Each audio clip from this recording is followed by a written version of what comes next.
Soul Simmers, welcome to the Builders Bootcamp, your ultimate training ground for learning how to build in The Sims. Whether you're a beginner or someone who's looking to level up their skills, this series will take you from the beginner tips to the pro level builds. This is the 2025 updated edition of the series that I did in 2022, since we've had quite a couple of build updates in The Sims, and it will cover everything that you need to know to create your dream builds in the game. So grab your blueprints and let's get to building. In episode 10 of the Builders Bootcamp, we are finally moving on to the inside of the build. And logically, we're starting with floor plans first. So let's hop into the game so that I can give you some good tips to help you with making solid floor plans in The Sims 4. We are back with my very pretty build that I have been using as the demo build for this entire series. Something that I think is good to start with before I even dive into how I would make a floor plan in this specific build is if you're starting out with building in The Sims, not just for the exterior of houses, but using real life floor plans and using websites like Zillow or any other real estate website that is popular in your area. I'm from the Netherlands, so I tend to go on Funda, which is just one of the places there where people sell their house. And I take a look at what floor plans look like IRL,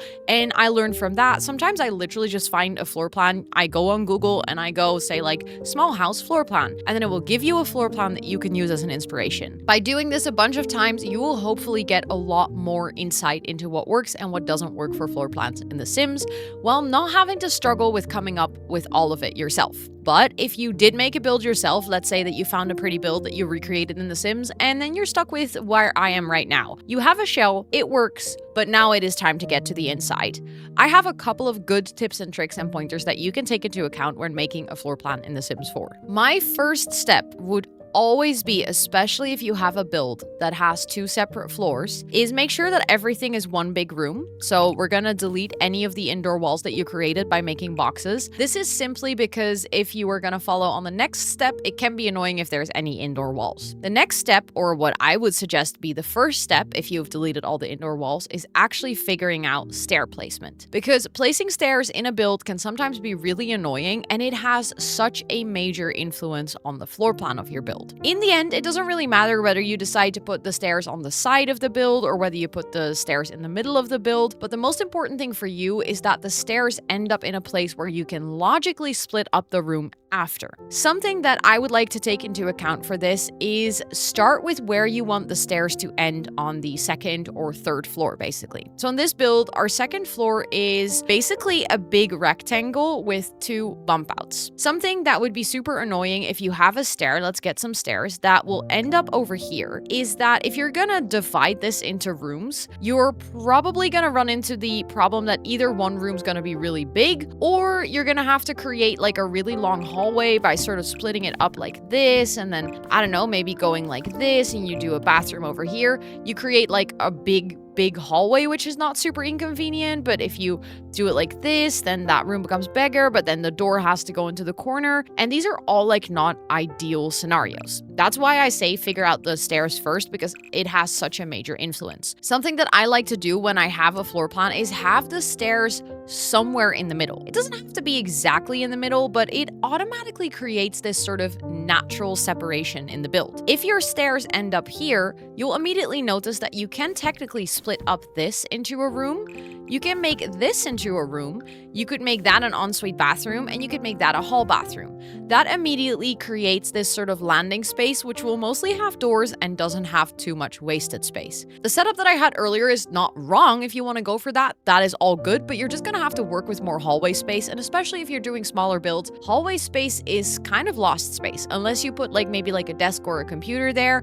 But I know that a lot of people prefer to have that maybe in the living space or make a separate office, and by putting the stairs in the middle, you kind of usually prevent yourself from creating a lot of hallway space. So now that you have these stairs and basically the upstairs room, which kind of naturally got divided by the stairs ending up there, you can go downstairs and you can see if you can make this work. So earlier we had some windows here, but let's quickly get rid of them. This does seem the most sensible place for a front door, so let's actually get that front door in here. And now what we can see is that the stairs actually end up in a pretty logical place, because in most houses, when you enter a house, it makes sense that your sim or your real person will walk in, and that you can either go into the rest of the house or have a way to go upstairs. Also, before I continue, I just realized that my build is rather dark. Let me add some lights in here so it gets a little less depressing. There we go. Some nice lighting so you can actually see what I'm doing. Something that I would suggest here is that you look into how you can create, again, use that stair as sort of a natural separation. So you can already see that the stairs kind of line out this corner. You could go diagonally if you wanted to, then you could just delete these walls if that is something that you fancy. And then from here, again, you can line that stair and then maybe go like this. That immediately creates sort of like a natural hallway, which will have an entry into the stairs, and then you can either have doors on either side or just on one side, depending on the rest of the floor plan. I like doing the diagonal walls, especially if you have a section like this, because then eventually you'll be able to add like doors to either side, but again, it depends on what kind of room you're gonna set next to it. So a lot of the floor plan will be going like back and forth, depending on what you want to create. Then from here, as I see this floor plan, I would immediately say that it would make sense if a living space was over here, because then your Sims can come in and go into the living space straight away. Back here, this would make either an ideal kitchen or an ideal dining area. And then I think downstairs, it might be nice to have a bathroom, but also maybe a bedroom or two, or maybe an office of sorts, or maybe a separate dining room. Something that I always like to do is I like to make sure that my bathrooms are actually on the outside of the build. This space in the middle here seems like a very tempting space to put a bathroom, but something that you'll notice, and I can actually show you, is that if you are actually gonna place showers in here, and then you're gonna play with either your walls down or your walls half down, what you'll notice is that the shower will always be in the middle of the build. In this case, because it's right next to the stairs, it's not even that much of a bother, but if you're gonna place it here, it's always gonna block other things. And something that I like to do when I'm visualizing a build is kind of visualizing it a little bit like almost like a hole in the ground, where your middle part of your build should have your lowest items and the outer side of your build should have your higher items, like bigger bookcases and stuff. This is specifically useful if you are building for playability. If you're not building for playability and you're just building for fun, this doesn't matter as much, but if you're specifically building for gameplay, I would suggest kind of viewing it as sort of like a bowl. I think that might be the better than a hole. A hole sounds a bit weird, but like if you imagine a bowl shape, that you kind of put your furniture like that as well, so that if you're playing, there's not going to be anything in the middle of your build blocking your view. Again, if you have stairs, that is a little bit different, because then your stairs might be in the middle of the build, and then in this case, we could actually very much put a bathroom over here and it wouldn't be too much of a bother. So let's say that we put a bathroom over here, because that would actually mean that you also have a bathroom that is accessible from the main hallway. That also feels quite sensible. Let's also get a light in there. Then I think it might actually be nice if we can separate this space so that it becomes, I don't know, let's think. That could be an office, which you could access from the living room. I feel like that would also make a lot of sense. And then maybe we can have, this is a bit of a weird shape for a bedroom, but it could work. I think that could be an interesting main bedroom, although then the main bedroom wouldn't have a bathroom. So if we wanted to, we could add an additional bathroom over here, and then this bedroom could have an ensuite bathroom even. As you can see, I kind of intuitively know how big to make bathrooms and stuff. If that is something that you struggle with, if you haven't built a lot in The Sims, you're trying to figure out how big a bathroom should be, I would just advise to get filler furniture. Just grab a couple of items for yourself to kind of get a lay of the land of how big it needs to be. And keep in mind that if you're adding items, you need to make sure that the tile in front of it stays free, or at least the tile where the arrow is stays free. So in this case, the shower really needs the tile in front. In this case, you just cannot add anything straight next to the toilet, but you can add things pretty close. If you have a bathroom like this, you can actually add a door in the middle, and that would work with the toilet. And then you can have a sink on the other side if you wanted to. Something that is maybe good to know is if you do a bathroom of 6 tiles, that is my preferred size of a bathroom. You will also have some space for decoration, but you won't necessarily be able to add a bathtub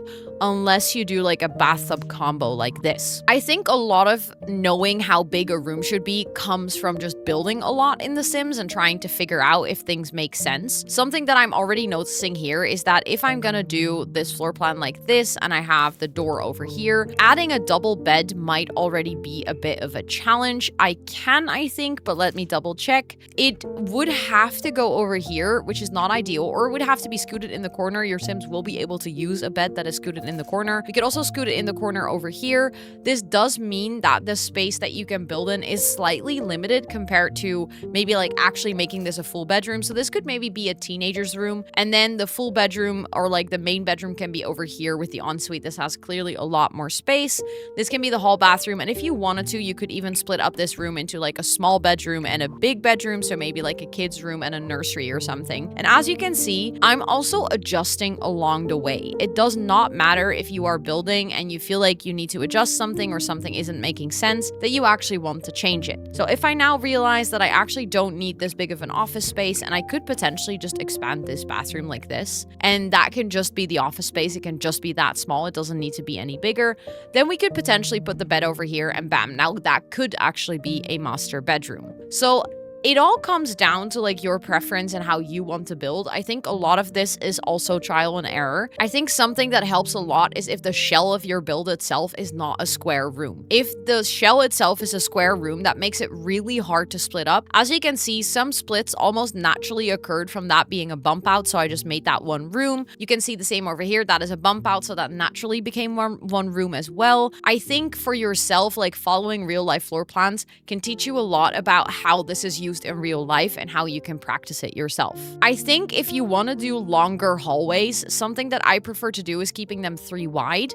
If you have a hallway that is narrower than like 3, I feel like in The Sims things get really claustrophobic, even if you are on the lower wall height, especially if you go to taller wall height, this becomes barely playable. So I would suggest keep your hallways at least 3 wide. If you don't manage to do that, make sure that you don't make them too long. I feel like with this hallway, we could potentially go for 2 and then have this be like an even bigger bedroom. That would be an option, but I wouldn't suggest going for 1. I have seen this. Obviously, that would make that room inaccessible, but I have seen people do this in floor plans, and I would genuinely suggest don't try to do really long hallways, even though in real life, they are very realistic and a lot of people have long hallways. In The Sims, they will just never look good. They will always look a little bit eerie and a little bit off, so just go for either the 2 or the 3 hallway size. Then earlier, like I already said, like keep your bathrooms on the outside of the house, especially if you're gonna work with things like the shower tub combo, because I feel like that is just a big block. If you add it to the outside of the build, I think it's already really nice to see that if you put your walls half down, it's gonna be on the outside of the build, so it won't be blocking any views for you. And then secondly, I think something that is also good to keep in mind is window and door placement. But I did that earlier kind of with determining where the bed could go. I first placed the doors to see how it would work. I think if you're looking at window placement from the outside of your build, it can also help in determining if it makes sense that you have maybe like specific floor plans. Like over here, you probably are not going to add a window into the bathroom. So does it make sense to only have a window in the middle in this room, or does that actually look weird from the outside? Experiment with it. Give yourself the space to also, again, trial and error, but don't forget your window placement until you're fully done with the house, because I have done this. I'm very guilty of this, where I have actually accidentally done a whole floor plan and started decorating even, and then realized that I hadn't added a single door or window. So once you have sort of a general layout, start with adding your windows to see if it actually makes sense. Sometimes that means that you have to go back and adjust again. Then I think generally smaller builds are also advised if you're struggling with floor plans. I'm currently building on a 30 by 20 lot, and as you can see, I've created a house with a dining area and kitchen, a separate office, 3 bathrooms, 3 bedrooms, a hallway, and a big living space. All of that, and there's even space for a big garden still. I think a lot of people make the mistake of making builds too big, which are 1, gonna make them really hard to furnish, 2, are gonna make them really hard to give a good floor plan,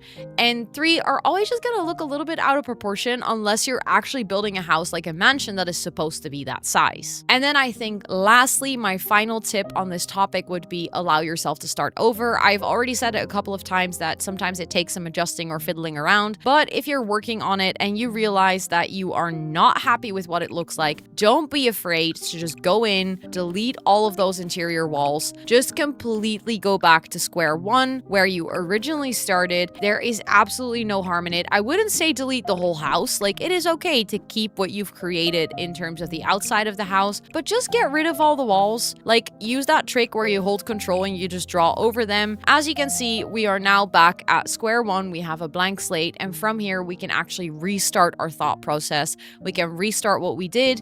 If you are working on a really big build and you feel like you don't want to lose your first version, go into the gallery and save your first version for yourself, or even save it to your library, so you can even save it to your own local PC so that it doesn't get uploaded to your library. You can just be like family home, I don't know, maybe like V1, floor plan V1 or something, and then save it to your library, or even upload it to the gallery if you want. That's completely up to you. But by doing that, you can always go back to your previous floor plan and you don't have to worry about starting over that much. That was already episode 10 of the Builders Bootcamp. Let me know what your most useful tip in this episode was. And if you liked it, of course, toss it a cheeky like. Leave a little comment, even if it's your favorite emoji, because it does really help with engagement on the video. And if this is the first time that you're seeing a video of me, or you've been following along but you're not subscribed to my channel yet, feel free to check it out. And if you like what you see, don't forget to hit that subscribe button and notification bell so that you don't miss episode 11 of the Builders Bootcamp, which is all going to be about interior decoration. And with all of that being said, thank you so much for watching, and I'll see you on the next one. Bye, everyone!